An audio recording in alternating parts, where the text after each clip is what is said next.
Hi, welcome to Mindful Monday. I'm Tiffany, and I will be here every Monday to help guide you through mindfulness and how to use that in your everyday life. On Mondays, we'll be learning some meditation and visual guidance skills, some calming skills, and even some journaling how-tos.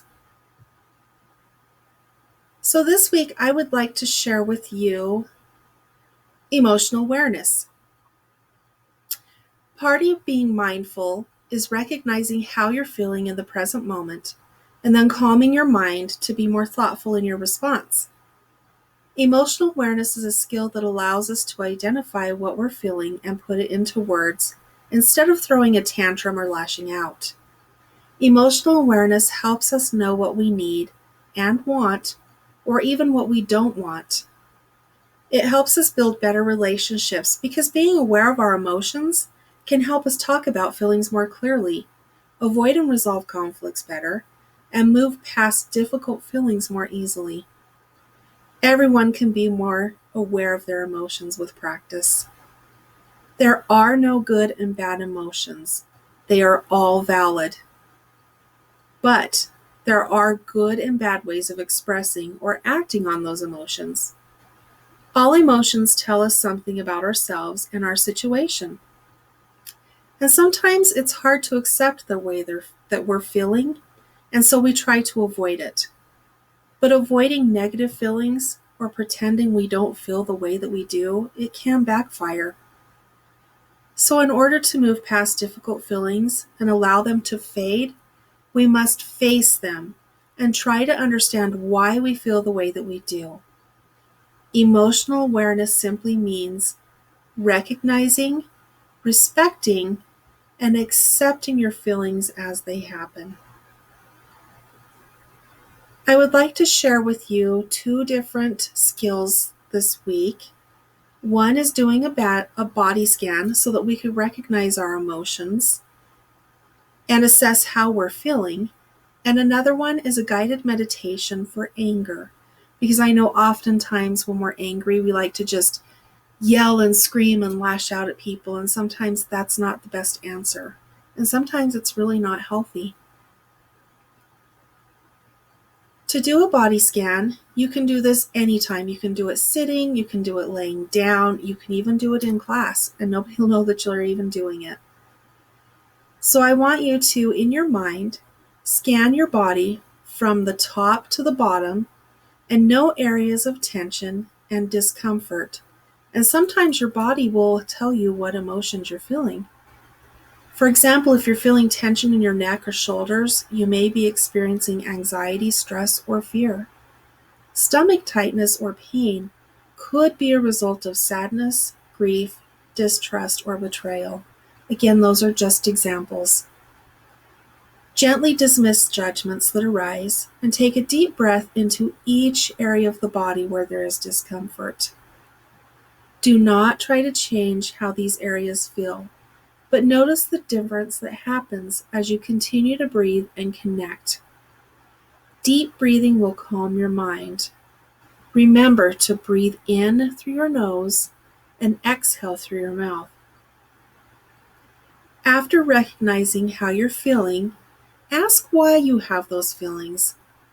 It's common to not have the answer right away, but most times it's because we did not get the outcome or response we expected. A couple questions you can ask yourself about the situation are, can I fix it? Can I change it? And what can I control? You can control how you respond even if you can't change or fix the situation. A common feeling is anger, and oftentimes the response anger creates is not healthy or appropriate. So I want to do a guided relaxation with you to kind of help you understand anger, and maybe you can use this whenever that feeling arises. So go ahead and close your eyes now, if you're comfortable with that, and take a nice deep breath. And as you slowly exhale, imagine erasing all your thoughts for a moment, as if you were erasing words and pictures on a chalkboard. Slowly see all the thoughts and busyness of the mind fade away, and slowly Very slowly watch the eraser glide over the blackboard. Allow it to relax your mind and body. Our minds are very fascinating. They will hold on to the thoughts that we focus on the most.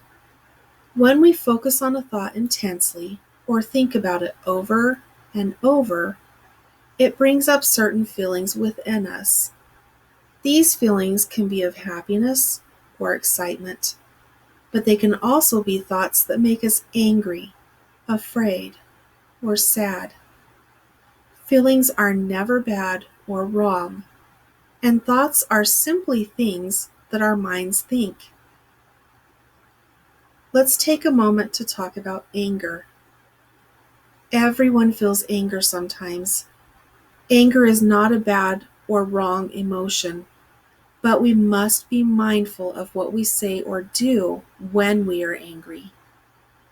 We can be in total control of our emotions while processing a logical response to the situation. This means that we can feel angry about something, but we can still choose to think before we respond to the feeling. We can think about how our words might affect the person who hears them. We can imagine how our actions will affect another. It's good practice to think about our anger before we react to it. We can respond in a way which expresses our anger by choosing our words carefully. We can explain why we're angry to those who care about us and talk it out. Feeling anger doesn't mean we need to use angry words. We can express our dissatisfaction while using caring words. Deep inside, we know that we wouldn't be angry about something unless we cared about it. So next time you're feeling angry, notice how the anger feels, and then take a few deep breaths before you respond to that feeling of anger. When you respond, you will have thought about why you felt that way, and you can learn to better understand and know yourself. Our feelings can be a gift to us when we take the time to understand why we feel the way we do. It's rather magical, isn't it? Life is just so full of wonderful experiences and situations that help us know ourselves better, even anger. We can always learn something and improve ourselves thanks to our experiences, which is the true gift. Life grows with us as we grow. It presents new things, lessons, and situations to us each and every day, so we can always try to be the best person we possibly can. Now take in a nice deep breath, and when you're ready, you can open your eyes. You've done an amazing job today learning about new ways to deal with feelings and emotions. And I hope by practicing this meditation for anger and by using your breathing that you can learn to react in a healthy and appropriate manner anytime you feel angry. Because remember, anger is valid and anger is important. Have a great week. Namaste.